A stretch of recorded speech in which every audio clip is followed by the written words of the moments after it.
Corey, we're here checking out Ultros, and this is something that I've had my eye on for quite some time. We actually caught a glimpse of this on Day of the Devs, and just this past few months, we got to take a little look at it, a little bit of a teaser, and now it's out in full release. I was really happy to get my hands on it. This is a two-dimensional open-world game, which is also known as a Metroid-vania.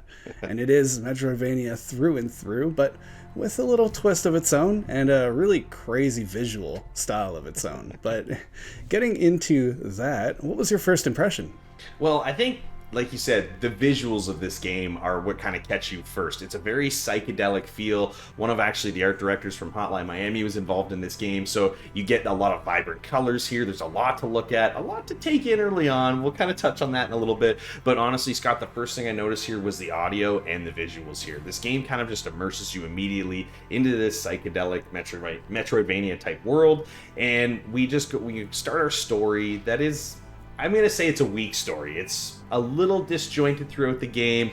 You do kind of catch on to it as we get through this game. We start to understand kind of what the loop of this game is all about. There are some interesting mechanics at play, but if you are a fan of the Metroidvania genre, you're going to love this game because it's unique enough in what it's doing outside of all those kind of basic genre, stereotypes that we're used to seeing in these types of games. So it's nice to see kind of a fresh take on this. And for me, like I said, it was the visuals that really caught me here, and that's really what pulled me into this game. And then you get into the combat and some of the other mechanics, and you really start to notice that this game is actually very well thought out.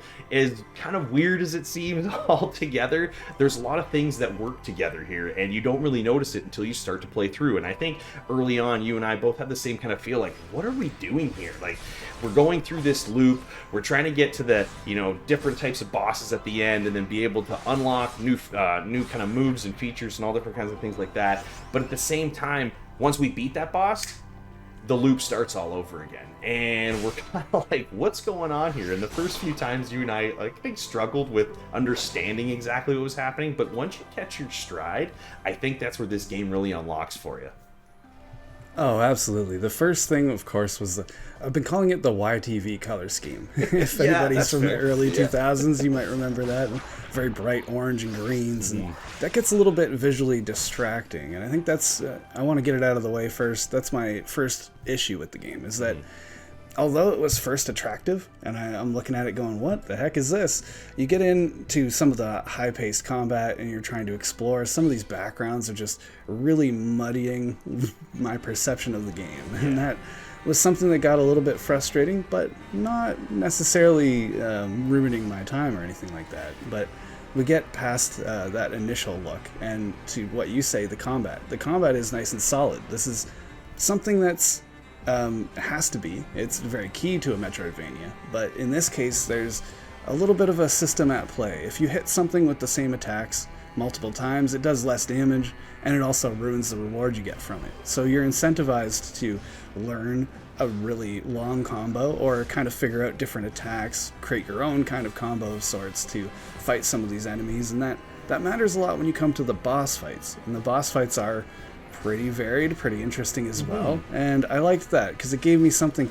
I felt like I was truly learning my character, not just basic combos, and it gave me something a little bit to work towards, and that's really reflective in the big long-term systems at play. When you're leveling up your character, there is a lot of different perks you could choose, we'll say, but the requirement to being able to select those is you have to have certain nutritional bar levels. This is weird to explain, but hear me out. You eat enough of these certain types of creatures that you're destroying, and if they're in good condition, you'll raise those bars. You can spend those bars on perks, and those perks can really, by the end of the game, make you incredibly strong. But the end of the game is something that requires a little bit of understanding, because you touched on it there, the loop that happens. This is what sets this game apart from Metroidvanias as we come to know them. There's a time cycle, so every boss fight, it kind of resets the loop.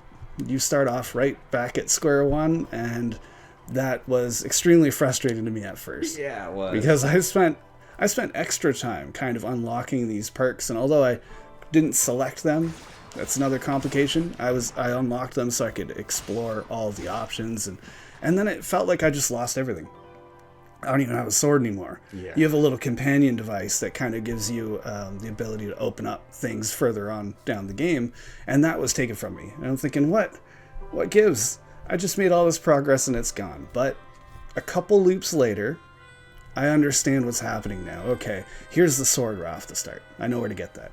If I go down to find the Ultros little room, we'll call it, that will give you your little companion tool back. And that was great, because each of these loops you're going through, now I have a trimmer device, and that trimmer device will cut back a lot of these dangerous plants, and now I can explore that whole new section of the map. And that's really what this comes down to, is that two-dimensional exploration open world. That's got to be the best hallmark of a Metroid-vania, and I think this one really did it well with the kind of movements. You're even flying around in certain moments, and there's just an incredible amount of exploration you can do in each of these settings. Now I remember, okay, when I was going through 2 loops ago, there was a plant there, and I thought it was just a dead end.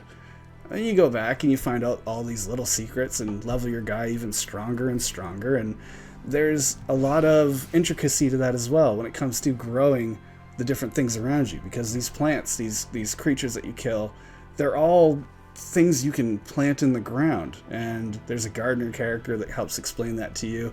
You are regrowing the mycelium building around you each loop, and that actually unlocks, again, more areas to explore, more secrets and things like that. And it really just came together well that after the first few loops, I was hooked, and now I'm stuck to this game. And it's been a while since a game's really grabbed me like that. Yeah, you know what? And this game's $25, and there's a lot of game here. It's about 15 hours long, especially if you want to explore what you already touched on. It's a very large map. It's an open world area. There's a lot of nooks and crannies to check out, and you're not going to be able to see them at every run. That's why you need these multiple loops to try to, go back into areas where you weren't able to access before. And just like we said before, this loop mechanic ties everything in together. I mean, I may plant something in loop 2, and then loop 4, I'm actually going to go find that thing fully grown, and I'll be able to, get the reward from whatever is growing there, or it may help me along the way into another area. It's a very unique mechanic, this kind of gardening aspect, and it wasn't something I was really expecting. Even once we first got into this game, I was like, who is this gardener character? What's going on here? Why is he make... Okay, I plant this thing in the ground, I'll get a fruit out of it that I can eat. Cool. But then you notice, you go through these loops, like you said, and the deeper you get into this game, the more it gets its hooks into you. And I personally think for $25, there's a ton of game here to enjoy. Scott, I think it's pretty obvious we're having a pretty good time playing Ultros. If you've got to give this one a score out of 10, what are you going to give it?